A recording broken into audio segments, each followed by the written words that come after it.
Horse racing expert Tim Layden, who has seen thousands and thousands of horse race, multiple Kentucky Derbies, none quite like the one we just saw this last weekend. Tim, let's run through some of the things that people are still talking about a couple of days after the Kentucky Derby. First, just put me where you were during those 22 minutes of the objection and while the stewards were reviewing the foul. What was going on? Kind of paint the picture of what it was like being right there. Yeah. I was in the paddock watching the race with Bob Baffert. He had 3 horses in, figured maybe there's a chance he wins, and it's a good place to be if he does win. And there's no real great place to be at the track to watch it unless you want to be right in front of a TV monitor. So I watched it from the paddock and was leaving the paddock to go out to the racetrack to interview the winners, which is very normal. That's what you do every year. Catch people on the racetrack, jockeys coming back, trainers coming down, owners, wherever. And as we're walking, we heard the announcement, you know, that the race was unofficial and there had been an objection. So we got out on the track, and you know, Bill Mott is at the entrance to the track. Jason Service is all the way across the track, standing in the mud at the inside rail. Luis Saez is a few feet from Service, and Flavian Pratt is partway up the runway going back to the jocks room. And then there's just a lot of other people around, and it just, we're talking to them, and Mott is saying, well, this is what I think might happen, and Service is saying, well, this is what I'm worried might happen. And Saez is just going through 100 stages of grief and concern. And you know, it was all just very surreal. And the time, 22 minutes, seemed like 22 hours. So to wrap it up, if you haven't seen the story so far, where have you been? But so what it was, Maximum Security, the favorite, at the time, post-time favorite to win the Kentucky Derby, looked like did win the Kentucky Derby. Right. There was an objection, though, from a couple of the riders, one on Long Range Toddy, that was John Court, the 58-year-old, made an objection that Maximum Security, the horse, moved out multiple lanes, multiple paths, as you say. How common, first of all, is this to see a horse do that in a race, be in one lane by the rail, and then all of a sudden move out 3 or 4 lanes? It's relatively, it happens regularly at the racetrack. You know, I want to say regularly, but not frequently. Yeah. Because there's a lot of races that take place in the United States every day at dozens of racetracks with dozens of races. And you know, I would say if you were to go to the racetrack every day at Belmont Park or Saratoga or somewhere, you're going to see that happen once every 2 or 3 days. You're going to see maybe not quite like that, maybe not quite that far, maybe not quite that severe, or maybe more severe, but it's going to happen on a regular basis. Right. And that particular foul, I agree with those who have said that if it was in a nondescript race on a Wednesday somewhere in Indiana, it would have been a pretty quick decision to take the horse down. But it was a Kentucky Derby, so it wasn't a quick decision, and you can view that as a good thing or a bad thing. And we'll get into kind of if this was good for the sport or bad for the sport, but I just want to, what has the reaction been? Because immediately after Maximum Security was disqualified, you hear it's never happened before in the Kentucky Derby. How could this happen? This is not what you do in the Kentucky Derby. I think there were a lot of people, with betting interests aside, who were confused by the decision, maybe upset by the decision. The benefit of time, some people with perspective, you see the replays a little bit more, you say, yeah, that was a dangerous move by that horse. What has the reaction been like from trainers and people who've been in this sport for a long time about the disqualification? Yeah, most of the people that I've talked to, I'd say a comfortable majority of the people I've talked to have supported the decision, the final decision. You know, as Todd Pletcher said, a trainer, Hall of Fame trainer, won 2 Derbies. His view was it took a long time, it was painful, but we got it right. Right. Okay, you know, he referenced the Saints-Rams games where clearly didn't get it right. Yeah.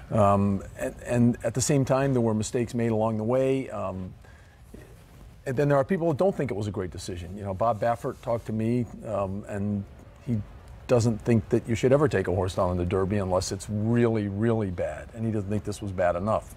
So, I mean, I think a comfortable majority has supported the decision, but a lot of people, media people, and just horse racing insiders are not comfortable with the chain of events that played out Saturday night. And that is with the stewards and how it all went down, because Yeah. there are a couple of different things here that I've learned over the past couple months, is that you have an objection that a rider will make, and you say there's an objection, and then the stewards will look into it. The stewards, those who review the race. There can also be an inquiry where the stewards can just do that by themselves. They say, you know, there's something that we saw in this race that isn't quite right. We're going to hit the inquiry light. We're going to review this race, and we'll get back to you. There was no inquiry ever in this race, correct? I mean, they clearly were reviewing the tape, but no official inquiry. So the administration of how it all went down, are there some things that need to be, you know, fixed if next time this were to happen? Well, you would hope. There's so many things in play here, and you know, without going into a soliloquy about it, I think that, yes, when the race, the last quarter mile of that race, the last, you know, 20 or 30 seconds or 35 seconds, I think anyone who's seen a few horse races knew that something a little unusual happened. There's very hard to get a camera angle or an line of sight somewhere where you know exactly what happened. So I think once I saw the tape, you know, the head-on tape and the NBC tapes, I thought, my goodness, how did the stewards not, from where they are with all those cameras, how did they not hit that button? Right. Just to say to the 150,000 people, don't panic, but we're taking a look at this. Instead, as you pointed out, the other way that an inquiry can be triggered is by a jockey's objection, a claim of foul against another horse. And my understanding of the chain of events on Saturday evening was that John Court, the rider on Long Range Toddy, who was not directly impacted by Maximum Security, but rather by War of Will in the chain reaction, John Court told his outrider, this is commonly done, the outrider being the horse that picks his horse up and helps him slow down and get under control at the end of the race, told him, I'm going to claim foul against the 7.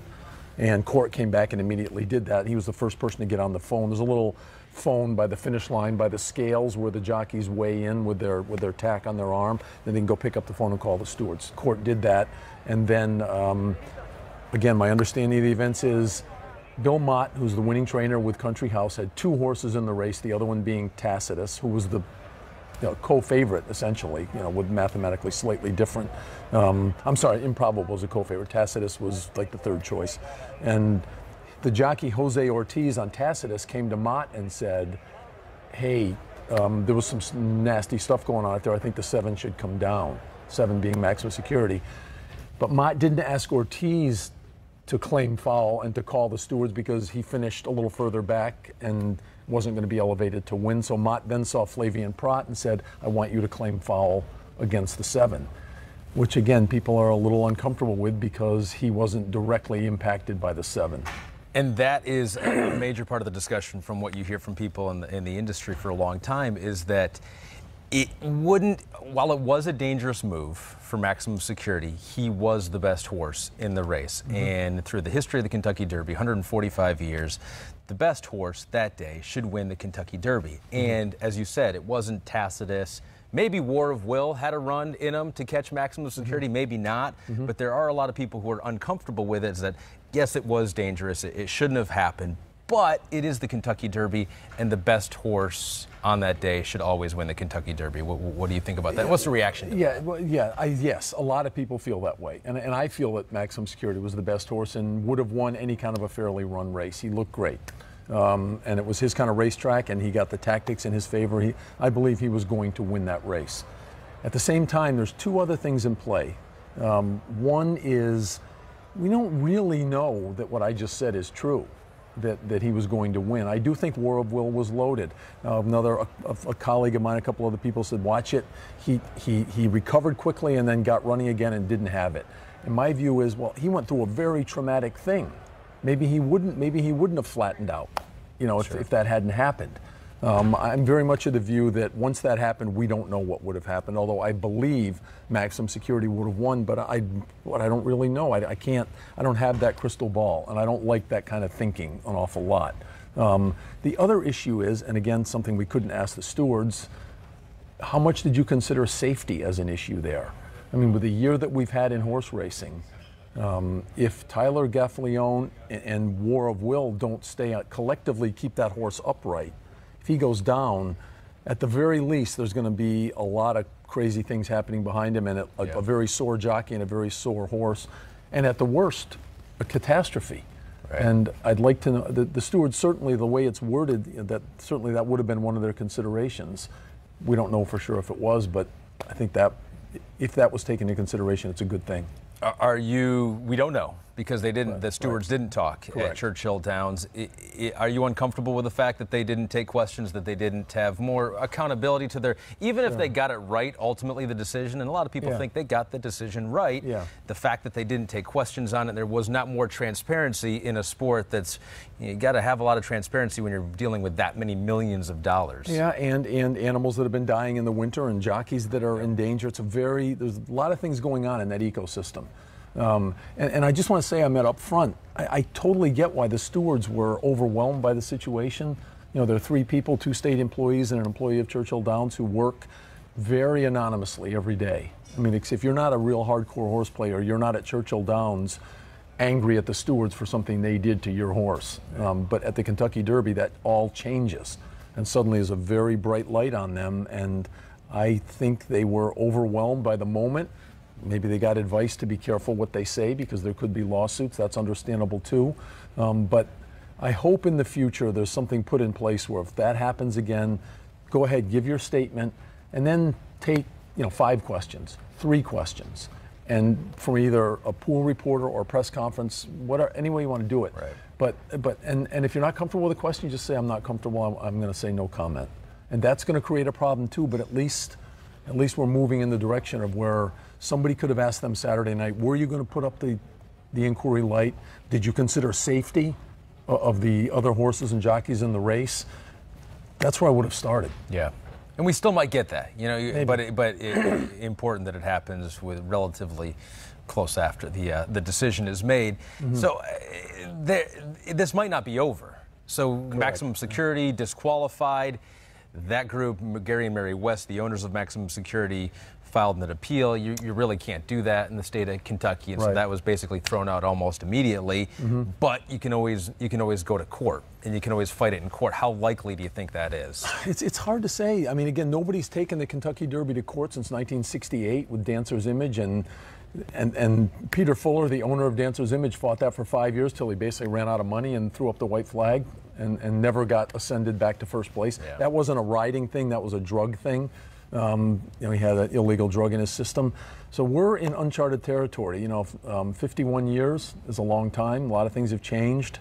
Now, one thing that hasn't changed is that horse racing used replay almost back then, and they use it now. So people are saying that this is just, again, a case of too much replay in sports. Mm-hmm. Racing has been deciding these things by replay for a long time.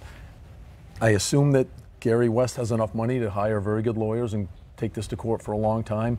I'm hoping that the meeting that his lawyer wants with the Horse Racing Commission of Kentucky to go over all the video might satisfy him. I think Gary told me and a few others on Sunday that if the stewards had met with him Sunday and showed him the video, that there's a chance he might have just walked away if he saw an angle he was satisfied with. Mm-hmm. I don't know who's in Gary's ear telling him to go forward with this.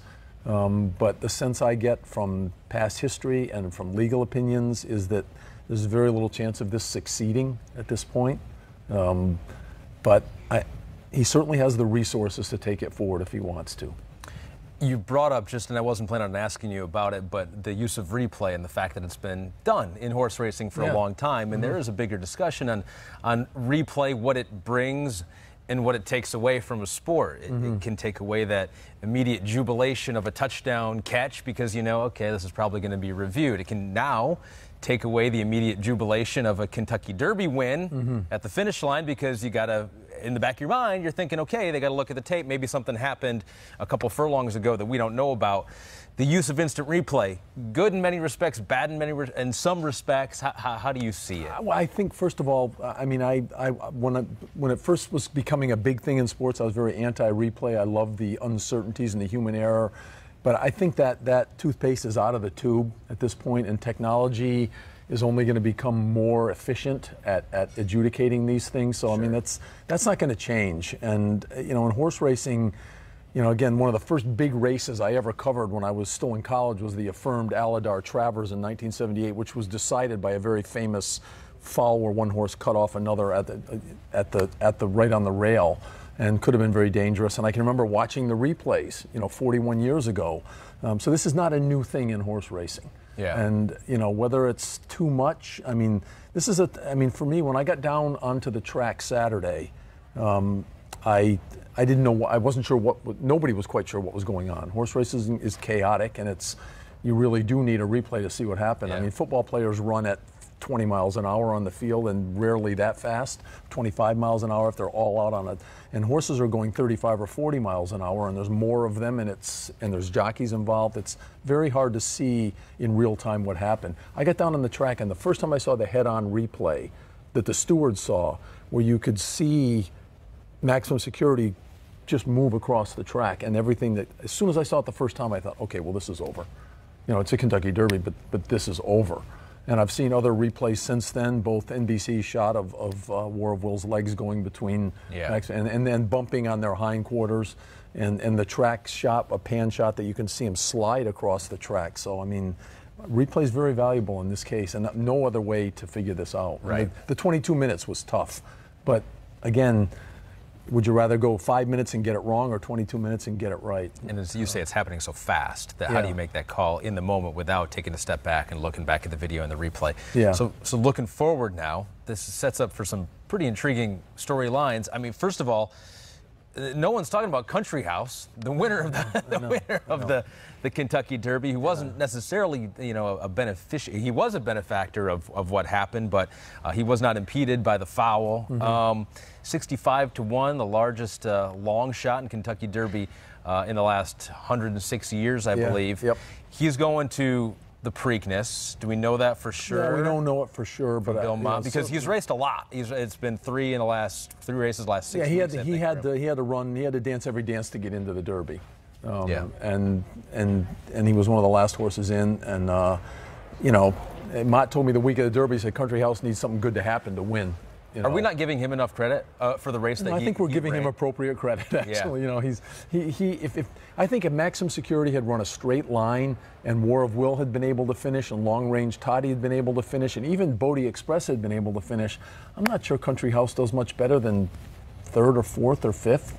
It's an uncomfortable part of this. Is, you know, like a horse who was basically had made his run and was hanging a little. He didn't really have a lot of pop left in him at that point. He was going to finish and get to the finish line, but I don't think he had a big run in him at that point. You know, he didn't really gain on Maximum Security after everything happened, but the second place horse goes up. Yeah. And, you know, Mott talking about him said, I don't expect him to win the rest of his races. I don't think Mott, certainly if he had finished second or third, I don't think you'd see Mott. Mott said, I was looking forward, when the race finished, before he decided to claim foul, before all that craziness happened, he was thinking, well, I got two good horses for the Belmont, Country Horse and Tacitus, and that's where they're going. But now, he said, you're kind of shamed into going to the Preakness. But you know, if War of Will goes, he'll be favored over Country House, I think. If Baffert were to send Improbable, he'll be favored over Country House. The Country House would be a lot better than 65-1, but I don't think he'll be the favorite, and I don't think he'll win. Bill Mott was a sympathetic character going into this Derby, never won a Derby before, kind of like Richard Mandela with Omaha Beach, had to be scratched earlier in the week.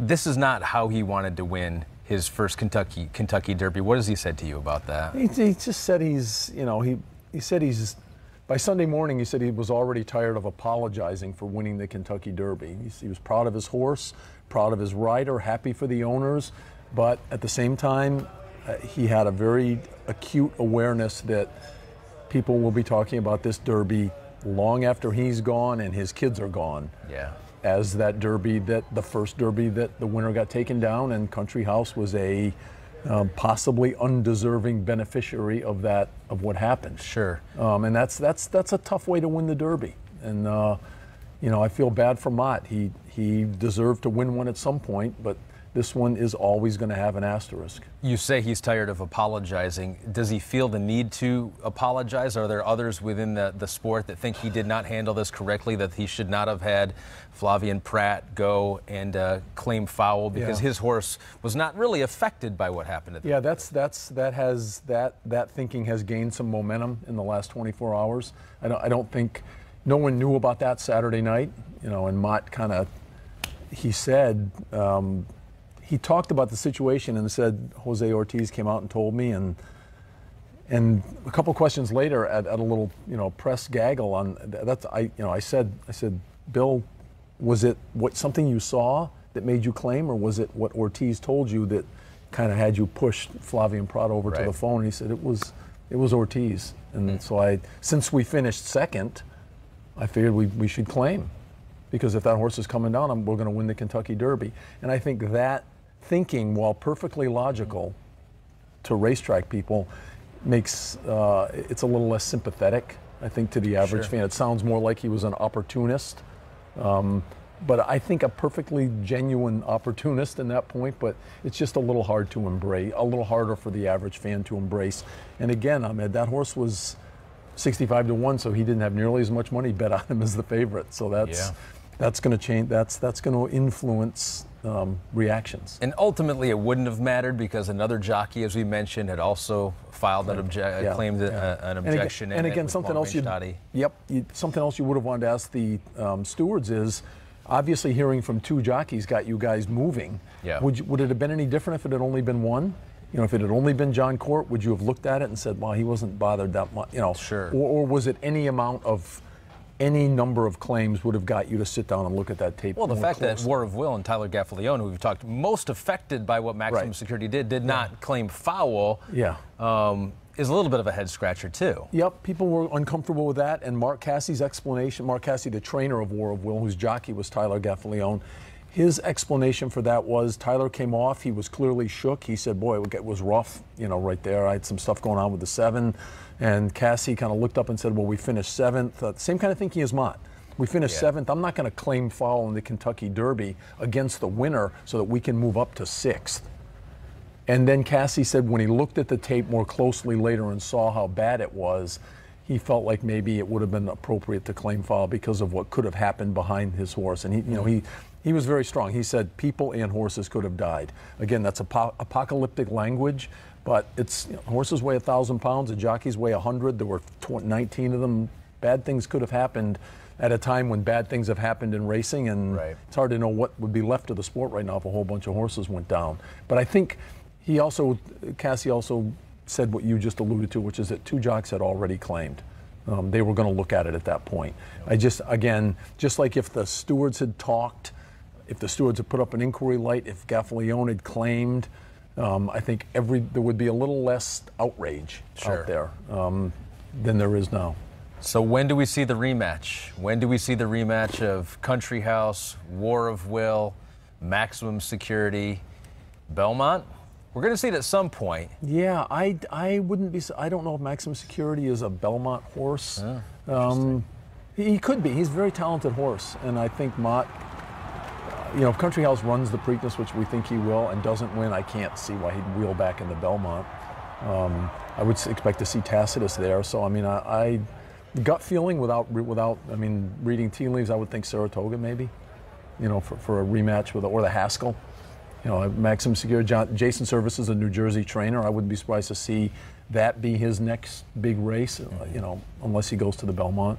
And Mott will be at Saratoga. He's a New York trainer. He could be at the Haskell. So for that rematch, I think we're talking summer. I'd love to hype it and say we're going to see it sooner, but I don't think you'll need to hype it. I think there will be a lot of interest, and more interest now in this Derby because of all that's happened than there would have been if Maximum Security had just been awarded the winner. And so it's kind of hard to say, what is quote unquote good or what is bad for the sport. But what happened in Louisville this past weekend, is that ultimately good for the sport of horse racing, or is this a black eye for horse racing that they have to move past? Yeah, I hate to call it a black eye because I think, again, you've got to put those two glasses there and decide whether they're half empty or half full. The fact that for the first time in history, the the winner of the Kentucky Derby, the first horse under the wire, was taken down for a foul during the race.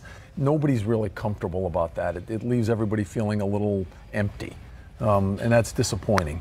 At the same time, the majority of people that I've talked to feel that the right decision was made. Sure. And, you know, an action was taken to punish a horse for something that could have caused great danger to the other horses. And really, it's been the bold-faced headline on horse racing since December is horse safety.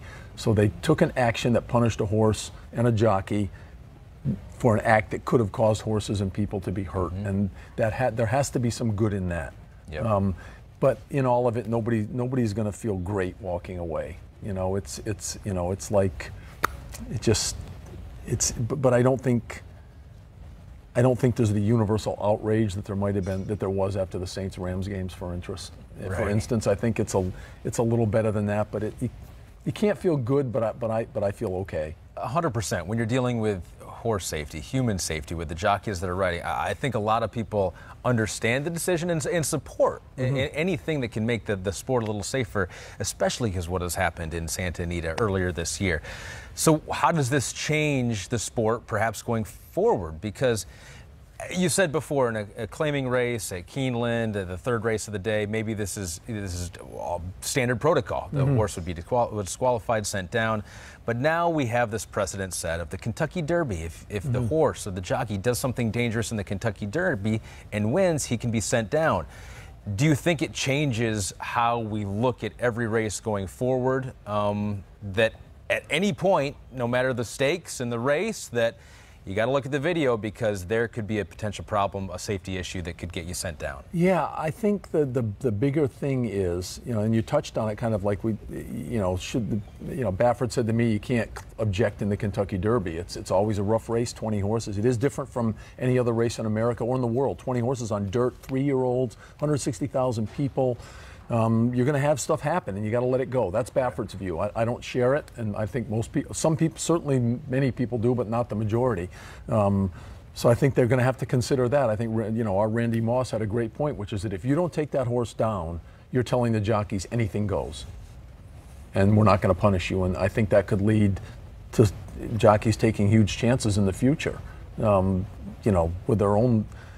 It's a big race to win, you know, and the bigger the race, the more chance a jock might take. And if this wasn't punished, they're going to take that chance again and again.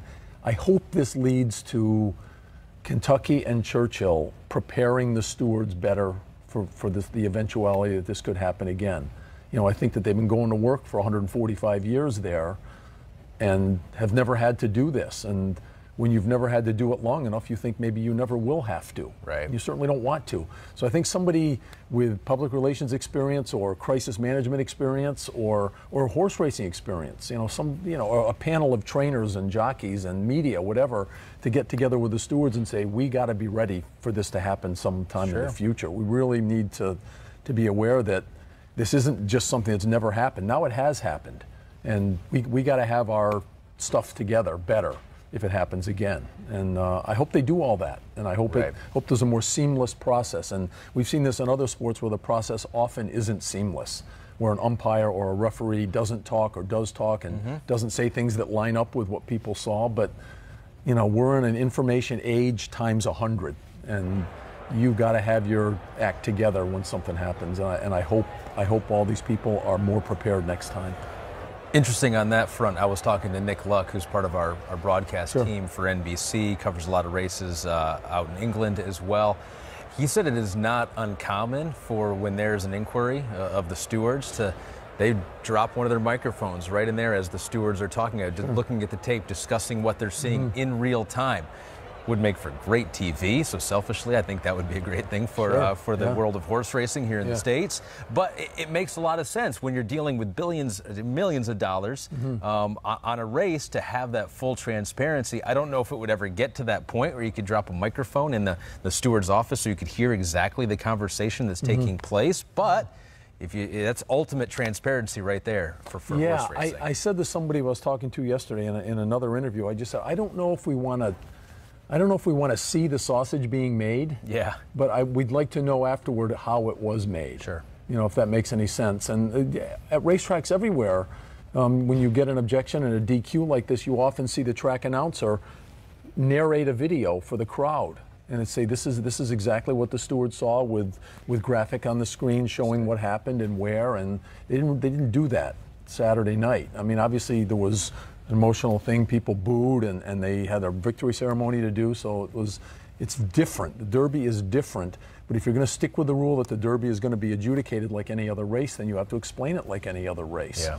And I think that somebody just needs to figure out how to make it transparent and provide what you just described in an efficient and defensible way. Yeah, yeah, and this is what it takes sometimes, an event like this, to get you thinking in a different way and see what is possible and what could happen and how you're going to deal with it. But I wish that anyone who hasn't found the head-on videos that are out there, go find them. There's one on my Twitter timeline that I retweeted from somebody else and confirmed with Churchill Downs that it was genuine. And I just get the sense from my interactions on social media and the interviews I've done is that there are a lot of people that have not seen all the camera angles yet. Right. And it's possible that the industry hasn't done a good enough job of getting those out there. But they are out there to go find them, and they're pretty compelling, I think. So go look at the video, go look at what the stewards were watching when they made their decision to disqualify Maximum Security. Anything else out there, Tim, that you've come across the last couple of days that dancing around in your mind that you want to get out there that you're still thinking about? I think we've just about covered it. You know, I just hope that I'd love to see a good Preakness and you know, a more cleanly run race that everybody can get excited about. You know, it's hard to say if there'll be a shot at a Triple Crown, but again, you know, horses that, you know, Country House, he was closer to the pace in the Derby. He showed a little more than we thought he had. I don't think he was normally gonna win. A deep closer, which means you come from way back, but he was mid-pack pretty much all race. Mid to, you know, almost like a stalker. So I mean, it was. Maybe he's better. Maybe he's getting better. And that's the thing too with these horses, they're not finished products. We're talking about 3-year-old horses in many cases, but just a handful of starts in their life. Maximum Security. They're like as it's always been explained to me, they're like a teenager in a human. You know, so they're like a 15-year-old. They're like a 15-year-old when they run the Florida Derby, and they're like a 21-year-old when they run the Breeders' Cup. That's what the 3-year-old year is like. And yeah, so they're coming along. I mean, I don't think there's still going to be a lot of belief in Country House, but you know, who knows? It'd be nice if the Preakness was a good, clean race, and but again, no one's going to forget about this Derby for a long, long time. Whatever happens, you know, if we go to court and you know, whatever happens there, no, this is one for the books. And to put a bow on it, I think there are people with different opinions on how this all went down. But I don't think anyone is seriously wrong, because I think there are valid arguments on every side of it, the horse safety side of it. If you're Bob Baffert, you say, no, the Kentucky Derby is different, though. You know what you're getting into, and the horse that wins should be the winner. I feel like it's one of those true controversies where there's not one right, wrong. It's like everyone's got some legitimate points throughout this whole thing. But at some point you have to say, you know, I think you have to raise your hand at some point and say, was this the right thing to do or not? And I'm saying it was the right thing to do. And with everything else, and that's with accepting all the other ambiguities and emotions that are involved. I do think they arrived at the right decision in the end, and I don't think you can govern the Kentucky Derby differently unless you're going to rewrite the rules to say these are the rules A, B, C, D, and then E is except for the Kentucky Derby. Or just have this sort of unwritten rule that you have to judge it differently. But at what point do you step over that line? Okay, so if you say what War of Will did in the stretch wasn't bad enough to DQ the Kentucky Derby winner, then you say, well, what would it take? Or I'm sorry, yes, Maximum Security. Then what would it take? You know, like if he'd come over another path, is that okay for you? How about 2 more paths? Is that okay? How about if the horses had all fallen? Is that okay? I just think you get into a very tricky area when you say that this one game or event has a different set of rules. Right. Just very hard. Tim Layden, great perspective on the race and horse racing as a whole. And you'll be in Baltimore. I'll be in Baltimore. Well, you'll be in Baltimore there, and I'm sure we'll have many more storylines that no doubt that pop up in Pimlico. Awesome. Thanks for the time. All right. Good, Ahmed.